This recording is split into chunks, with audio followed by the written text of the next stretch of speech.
दोस्तों, स्वागत है आपका हमारे YouTube चैनल पर। आज हम बात करने वाले हैं एक ऐसी किताब के बारे में जो आपकी जिंदगी को पूरी तरह से बदल सकती है। किताब का नाम है the laws of human nature, यानी हिंदी में मानव स्वभाव के नियम। ये किताब लिखी है दुनिया के सबसे मशहूर लेखकों में से एक रॉबर्ट ग्रीन ने, जो 48 लॉज ऑफ पावर और मास्टरी जैसी किताबों के लिए जाने जाते हैं। दोस्तों, अगर आप इस वीडियो को अंत तक पूरा देख लेंगे तो मैं वादा करता हूं कि आप मानव स्वभाव को इतनी गहराई से समझ जाएंगे कि आप खुद को, अपने रिश्तों को, अपने दोस्तों दुश्मनों को, बॉस को, पार्टनर को, हर किसी को एकदम नए तरीके से देखने लगेंगे। आप समझ जाएंगे कि लोग क्यों वैसा व्यवहार करते हैं जैसा करते हैं, क्यों गुस्सा करते हैं, क्यों जलते हैं, क्यों धोखा देते हैं और क्यों कभी कभी खुद के सबसे बड़े दुश्मन खुद बन जाते हैं। ये वीडियो बेहद इंटरेस्टिंग और ज्ञान से भरी होने वाली है, इसलिए अंत तक जरूर बने रहिएगा। चलिए शुरू करते हैं। रॉबर्ट ग्रीन कहते हैं कि मानव स्वभाव लाखों साल की एवोल्यूशन से बना है। हम सोशल एनिमल हैं, लेकिन हमारे अंदर कई छिपी हुई ताकतें हैं, जैसे ईर्ष्या, अहंकार, आक्रामकता, तर्कहीनता, जो हमें कंट्रोल करती हैं। ये नकारात्मक नहीं है, बल्कि नेचुरल हैं। अगर हम इन्हें इग्नोर करेंगे तो ये हमें बर्बाद करेंगी, लेकिन अगर समझ लेंगे तो हम इन्हें अपनी सबसे बड़ी ताकत बना सकते हैं। किताब में कुल 18 नियम हैं। हर नियम एक अलग पहलू को कवर करता है और हर चैप्टर एक ऐतिहासिक व्यक्ति की सच्ची कहानी से शुरू होता है, जो उस नियम को पूरी तरह जीवंत बना देती है। फिर ग्रीन उस कहानी की गहराई से व्याख्या करते हैं और अंत में बताते हैं कि हम इसे अपनी जिंदगी में कैसे लागू करें। चलिए एक एक करके इन नियमों को बहुत गहराई से समझते हैं। मैं हर नियम पर उदाहरण, कहानी और प्रैक्टिकल टिप्स के साथ समझाऊंगा। पहला नियम, अतार्किकता का नियम, लॉ ऑफ इरैशनैलिटी। दोस्तों, सबसे पहला नियम यह बताता है कि हम इंसान खुद को बहुत रैशनल, बहुत समझदार मानते हैं, लेकिन सच यह है कि हमारे 90% फैसले भावनाओं से होते हैं। ग्रीन कहते हैं कि हमारा दिमाग 2 हिस्सों में बटा है, हायर सेल्फ तर्क करने वाला और लोअर सेल्फ भावनाओं और आवेगों वाला। शांत समय में हम हायर सेल्फ से सोचते हैं, लेकिन जैसे ही गुस्सा, डर, तनाव या लालच आता है, हम लोअर सेल्फ में चले जाते हैं और बेवकूफी भरे फैसले लेते हैं। इसकी मिसाल है प्राचीन ग्रीस के महान नेता पेरिक्लीज की कहानी। पेरिक्लीज ने एथेंस को स्वर्ण युग दिया था। वो बेहद बुद्धिमान और दूरदर्शी थे, लेकिन जब शहर में प्लेग फैला, हजारों लोग मरने लगे, जनता डर और गुस्से से पागल हो गई, तो पेरिक्लीज भी इमोशनल हो गए। उन्होंने युद्ध में गलत स्ट्रैटेजी अपनाई, गलत फैसले लिए और अंत में खुद जनता ने उन्हें सजा दे दी। एक रैशनल इंसान भी इमोशंस में बह गया। आज की जिंदगी में देखिए, कोई गुस्से में नौकरी छोड़ देता है, कोई स्टॉक मार्केट में पैनिक करके सब बेच देता है, कोई छोटी सी बात पर रिश्ता तोड़ लेता है। ये सब अतार्किकता के कारण होता है। समाधान क्या है? सबसे पहले खुद को ऑब्जर्व करें। जब इमोशन हाई हो, रुकें, गहरी सांस लें, 10 तक गिनें। खुद से पूछें, क्या मैं अभी इमोशनल हूं या रैशनल? रोज मेडिटेशन करें, जर्नलिंग करें। इससे आप अपना हायर सेल्फ मजबूत बनाएंगे और जिंदगी के बड़े फैसले सही लेंगे। दूसरा नियम, नार्सिसिज्म का नियम। हर इंसान में थोड़ा बहुत अहंकार होता है। ग्रीन कहते हैं कि बचपन में हम सब डीप नार्सिसिस्ट होते हैं। दुनिया हमारे इर्द गिर्द घूमती लगती है। बड़े होते होते ज्यादातर बैलेंस्ड हो जाते हैं, लेकिन कुछ लोग डीप नार्सिसिस्ट रह जाते हैं। ऐसे लोग खुद को सबसे बेहतर मानते हैं, दूसरों की भावनाओं की परवाह नहीं करते, क्रिटिसिज्म सुनते ही गुस्सा हो जाते हैं और दूसरों को सिर्फ यूज करते हैं। उदाहरण है हॉवर्ड ह्यूजेस की कहानी। वो एविएशन और हॉलीवुड के जीनियस थे, दुनिया के सबसे अमीर लोगों में से एक, लेकिन नार्सिसिज्म और पैरानोया से ग्रस्त होकर वो आखिरी साल अकेले, गंदगी और डर में गुजारे। कोई दोस्त नहीं, कोई रिश्ता नहीं, सिर्फ अकेलापन। लेकिन ग्रीन ये भी कहते हैं कि नार्सिसिज्म पूरी तरह बुरा नहीं। हेल्दी नार्सिसिज्म से आत्मविश्वास आता है, बड़े सपने देखने की हिम्मत मिलती है। समस्या तब होती है जब ये अनबैलेंस्ड हो जाता है। क्या करें? रोज दूसरों की तारीफ करें, अपनी गलतियां स्वीकार करें, दूसरों के नजरिए से सोचने की प्रैक्टिस करें, एम्पैथी डेवलप करें। इससे आप सच्चे रिश्ते बनाएंगे और लोग आपको पसंद करेंगे। तीसरा नियम, रोल प्लेइंग का नियम, लॉ ऑफ रोल प्लेइंग। दोस्तों, हम सब समाज में अलग अलग मास्क पहनते हैं। बॉस के सामने एक रोल, घर में दूसरा, दोस्तों के साथ तीसरा। ये जरूरी है सरवाइव करने के लिए, लेकिन समस्या तब होती है जब लोग धोखा देने के लिए मास्क पहनते हैं या हम अपना असली चेहरा भूल जाते हैं। उदाहरण है कोको शनेल की कहानी। फैशन की दुनिया की रानी कोको शनेल ने अपनी पूरी जिंदगी में कई बार खुद को री इन्वेंट किया। अनाथालय से निकलकर वो दुनिया की सबसे प्रभावशाली महिला बनी, क्योंकि वो जानबूझकर रोल प्ले करती थी। लोगों को वैसा ही दिखाती थी जैसा वो चाहती थी। ग्रीन कहते हैं कि लोग हमेशा अपने असली इरादे नहीं दिखाते। कोई बहुत मीठा बोलता है लेकिन अंदर कुछ और प्लान करता है। समाधान, शब्दों पर नहीं एक्शंस पर भरोसा करें। बॉडी लैंग्वेज पढ़ें, आंखों का संपर्क, चेहरे के एक्सप्रेशन, वॉइस का टोन। अगर वर्ड्स और एक्शंस में फर्क है तो सावधान हो जाएं। चौथा नियम, कंपल्सिव बिहेवियर का नियम। हम ज्यादातर लोग पुराने पैटर्न में फंस जाते हैं। कोई बार बार गलत पार्टनर चुनता है, कोई बार बार पैसा बर्बाद करता है, कोई प्रोक्रास्टिनेशन करता रहता है। ग्रीन कहते हैं कि ये कंपल्सिव बिहेवियर बचपन की ट्रॉमा या आदतों से आता है। हम सोचते हैं हम फ्री हैं, लेकिन पुराने पैटर्न हमें कंट्रोल करते हैं। उदाहरण है रूसी लेखक एंटोन चेखव की कहानी। चेखव का बचपन बहुत कठिन था, गरीबी, सख्त पिता। बड़े होकर वो महान लेखक बने, लेकिन उनके रिलेशनशिप्स और व्यवहार में पुराने पैटर्न दिखते थे। वो हमेशा दुखी और असंतुष्ट रहते थे। समाधान, अपने पैटर्न पहचानें। रोज जर्नल लिखें, मैं ये गलती क्यों दोहरा रहा हूं। थेरेपी लें या सेल्फ रिफ्लेक्शन करें। जानबूझकर नया व्यवहार अपनाएं। जब पैटर्न टूटेंगे तो आप सच में फ्री फील करेंगे। पांचवा नियम, ईर्ष्या का नियम। दोस्तों, ईर्ष्या मानव स्वभाव का सबसे डार्क और खतरनाक हिस्सा है। ग्रीन इसे मॉन्स्टर कहते हैं।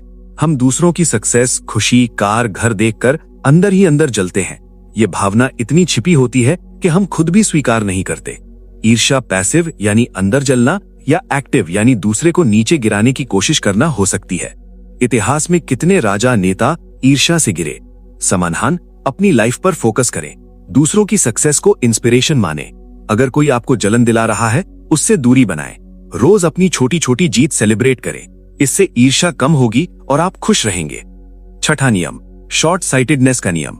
हम इंसान शॉर्ट टर्म सोचते हैं। आज का फायदा देखकर कल का नुकसान स्वीकार कर लेते हैं। सक्सेस मिलते ही हम और रिस्क लेते हैं और गिर जाते हैं। उदाहरण, कई बिजनेसमैन तेजी से ऊपर गए और फिर क्रैश हो गए। समाधान, हर फैसले से पहले सोचें 5 साल बाद इसका क्या नतीजा होगा। लॉन्ग टर्म प्लानिंग करें। सातवां नियम, डिफेंसिवनेस का नियम। क्रिटिसिज्म सुनते ही हम डिफेंस मोड में चले जाते हैं। नहीं, मैं गलत नहीं हूं। इससे हम सीखना बंद कर देते हैं और ग्रोथ रुक जाती है। समाधान, क्रिटिसिज्म को गिफ्ट माने। शांत होकर सुने और सोचें इसमें कितनी सच्चाई है। ओपन माइंड रखें। आठवां नियम, सेल्फ सैबोटाज का नियम। हम सबकॉन्शियसली खुद को नुकसान पहुंचाते हैं, डर या कम आत्मविश्वास से। सक्सेस के करीब पहुंचकर हम खुद ही पीछे हट जाते हैं। समाधान, नेगेटिव थॉट्स को पहचानें और चैलेंज करें। मैं कर सकता हूं वाला माइंडसेट बनाएं। नौवां नियम, रिप्रेशन का नियम।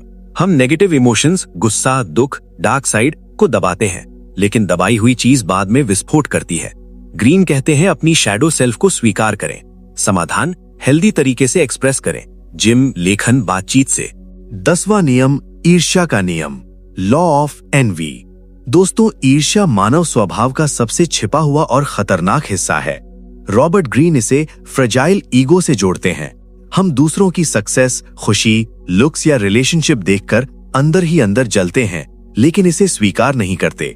ये ईर्ष्या पैसिव हो सकती है, अंदर घुटना, या एक्टिव, दूसरे को नीचे गिराने की कोशिश। उदाहरण के लिए, किताब में मैरी शेली, फ्रैंकेनस्टाइन की लेखिका की कहानी है। उनकी एक दोस्त ने ईर्ष्या से उन्हें बैकस्टैब किया। इतिहास में कितने लोग, जैसे राजनेता या बिजनेसमैन, ईर्ष्या से गिरे।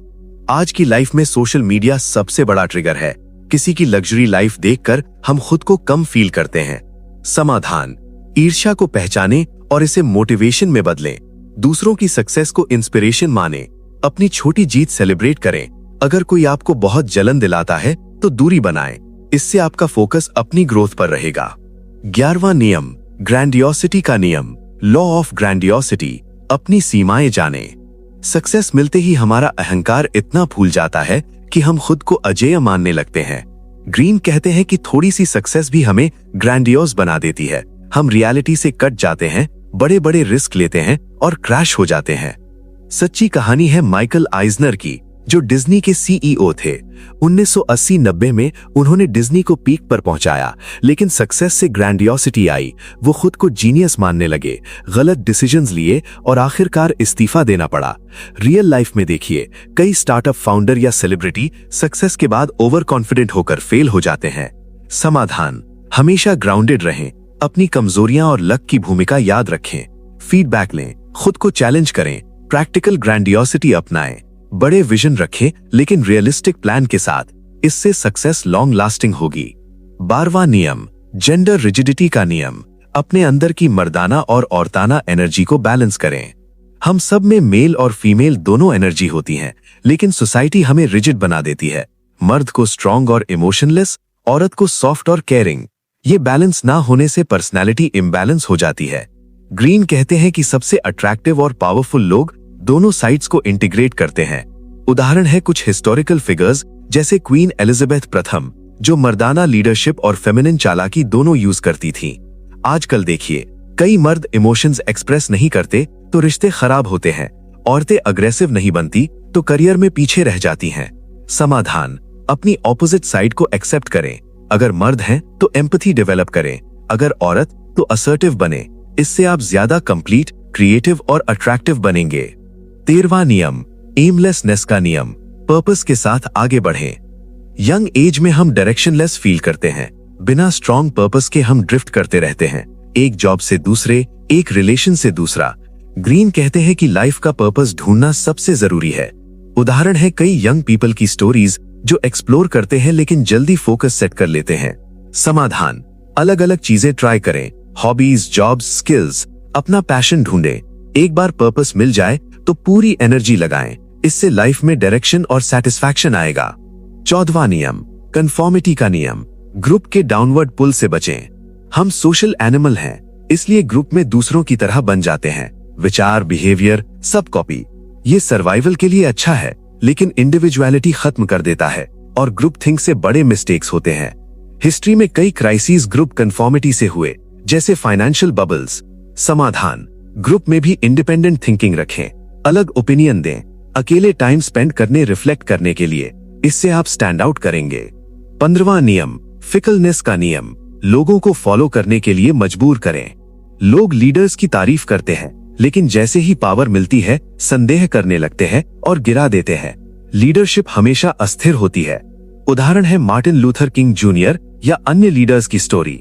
समाधान, अगर लीडर है तो हम्बल रहें, लोगों को सिक्योर और वैल्यूड फील कराएं, उनकी रिस्पेक्ट लगातार जीतें। अथॉरिटी को बैलेंस करें एम्पैथी से। 16वां नियम, एग्रेशन का नियम, दुश्मनी के पीछे की हॉस्टिलिटी देखें। हर इंसान में छिपी आक्रामकता होती है। अच्छे लोग भी अंदर एग्रेसिव होते हैं, लेकिन पैसिव तरीके से दिखाते हैं, जैसे सरकाज़म या बैकस्टैबिंग। उदाहरण है जॉन डी रॉकफेलर, बाहर शांत, बिजनेस में रूथलेस। समाधान, अपनी एग्रेशन को हेल्दी चैनल करें, जिम, स्पोर्ट्स, कंपटीशन। दूसरों की पैसिव एग्रेशन को पहचानें और स्मार्टली डील करें। 17वां नियम, जेनरेशनल मायोपिया का नियम, हिस्टोरिकल मोमेंट को पकड़ें। हर जनरेशन खुद को सबसे बेहतर मानती है और पुरानी को आउटडेटेड। हम अपनी जनरेशन की नेगेटिव ट्रेट्स नहीं देखते। समाधान, हिस्ट्री पढ़ें, अलग जनरेशन से बात करें, करंट टाइम के स्पिरिट को समझें और उसे यूज करें चेंज लाने के लिए। 18वां नियम, डेथ डिनायल का नियम, मौत पर मेडिटेट करें। हम मौत को इग्नोर करते हैं, जिससे लाइफ को सीरियसली नहीं लेते और टाइम वेस्ट करते हैं। ग्रीन कहते हैं मौत के बारे में सोचने से लाइफ में अर्जेंसी आती है। उदाहरण है कई लोग जो आखिरी टाइम में पछताते हैं। समाधान, रोज मौत पर मेडिटेट करें। अगर आज आखिरी दिन होता तो क्या करता? इससे आप पर्पसफुल लाइफ जिएंगे, हर मोमेंट वैल्यू करेंगे और बड़े गोल्स अचीव करेंगे। दोस्तों, ये थे किताब के आखिरी 9 नियम। रॉबर्ट ग्रीन ने इनसे साबित किया कि मानव स्वभाव को समझकर हम खुद को और दूसरों को बेहतर कंट्रोल कर सकते हैं। अगर आप इन नियमों को अप्लाई करेंगे तो रिश्ते, करियर सब कुछ ट्रांसफॉर्म हो जाएगा। पूरी किताब पढ़िए, ये लाइफ चेंजर है। अगर ये पार्ट पसंद आया तो लाइक, शेयर और सब्सक्राइब जरूर करें। कमेंट में बताएं कि इनमें से कौन सा नियम आपको सबसे पावरफुल लगा। अगले वीडियो में मिलते हैं। Take care, bye.